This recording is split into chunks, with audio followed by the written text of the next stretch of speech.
ಪಂಚತಂತ್ರದ 5 ತಂತ್ರಗಳಲ್ಲಿ ಭಾಗಗಳಲ್ಲಿ ಮೊದಲನೆಯದಾದ ಮಿತ್ರಭೇದ ಪುಸ್ತಕದಲ್ಲಿ ಬರುವ ಎರಡನೆಯ ಪ್ರಮುಖ ಕತೆ ನರಿ ಮತ್ತು ಡೋಳು. ಈ ಕಥೆಯ ವಿವರ ಇಲ್ಲಿದೆ.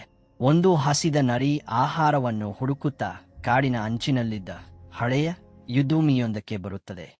ಅಲ್ಲಿ ತುಂಬಾ ದಿನಗಳ ಹಿಂದೆ ನಡೆದ ಯುದ್ಧದ ಕೆಲವು ವಸ್ತುಗಳು ಬಿದ್ದಿರುತ್ತವೆ. ಗಾಳಿ ಜೋರಾಗಿ ಬೀಸುತ್ತಿದ್ದಾಗ ಹತ್ತಿರದಲ್ಲಿದ್ದ ಮರದ ಒಣಗಿದ ರೆಂಬೆಯೊಂದು ಅಲ್ಲಿಯೇ ಬಿದ್ದಿದ್ದ ಒಂದು ದೊಡ್ಡ ಡೋಲಿಗೆ ಪದೇ ಪದೇ ಬಡಿಯುತ್ತಿರುತ್ತದೆ. ಆಗ ಡೋಲಿನಿಂದ ಡವ ಡವ ಎಂಬ ಭೀಕರವಾದ ಶಬ್ದ ಹೊರಬರುತ್ತದೆ. ನರಿಯ ಭಯ ಮತ್ತು ಕುತೂಹಲ. ಈ ದೊಡ್ಡ ಶಬ್ದವನ್ನು ಕೇಳಿದ ನರಿ ಮೊದಲು ಹೆದರಿ ಓಡಿ ಹೋಗಲು ಯೋಚಿಸುತ್ತದೆ.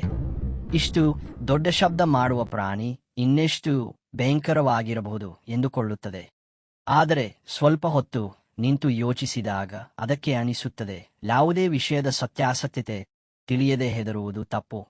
ಒಮ್ಮೆ ಹತ್ತಿರ ಹೋಗಿ ಸತ್ಯದ ದರ್ಶನ. ನರಿ ಮೆಲ್ಲನೆ ಡೋಲಿನ ಹತ್ತಿರ ಹೋಗುತ್ತದೆ. ಅದು ಬರೀ ನಿರ್ಜೀವ ಡೋಲು ಎಂಬುದು ಅದಕ್ಕೆ ತಿಳಿಯುತ್ತದೆ. ಗಾಳಿಗೆ ಮರದ ಕೊಂಬೆ ಬಡಿದಾಗ ಮಾತ್ರ ಶಬ್ದ ಬರುತ್ತಿದೆ ಎಂದು ಅರ್ಥವಾಗುತ್ತದೆ. ನರಿ ಅಂದುಕೊಳ್ಳುತ್ತದೆ, ಇದರ ಶಬ್ದ ಇಷ್ಟು ದೊಡ್ಡದಿದೆ ಅಂದ ಮೇಲೆ ಇದರ ಒಳಗೆ ಮೃದುವಾದ ಮಾಂಸ ಮತ್ತು ಕೊಬ್ಬು ತುಂಬಿರಬಹುದು. ಆದರೆ ನರಿ ಆ ಡೋಲನ್ನು ಹರಿದು ನೋಡಿದಾಗ ಅದರ ಒಳಗೆ ಏನೂ ಇರುವುದಿಲ್ಲ. ಅದು ಕೇವಲ ಬರೀ ಟೊಳ್ಳು. ಕಥೆಯ ನೀತಿ: ಕೇವಲ ಶಬ್ದವನ್ನು ಕೇಳಿ ಹೆದರಬಾರದು. ಅತಿಯಾದ ಅಬ್ಬರ ಮಾಡುವವರು ಅಥವಾ ಬರೀ ಶಬ್ದ ಮಾಡುವವರು ಒಳಗೆ ಸಾರಹೀನರಾಗಿರುತ್ತಾರೆ, ಟೊಳ್ಳಾಗಿರುತ್ತಾರೆ. ಗಮನಿಸಿ, ಪಂಚತಂತ್ರದಲ್ಲಿ ಕಥೆಗಳ ಒಳಗೆ ಉಪಕಥೆಗಳು ಬರುತ್ತವೆ.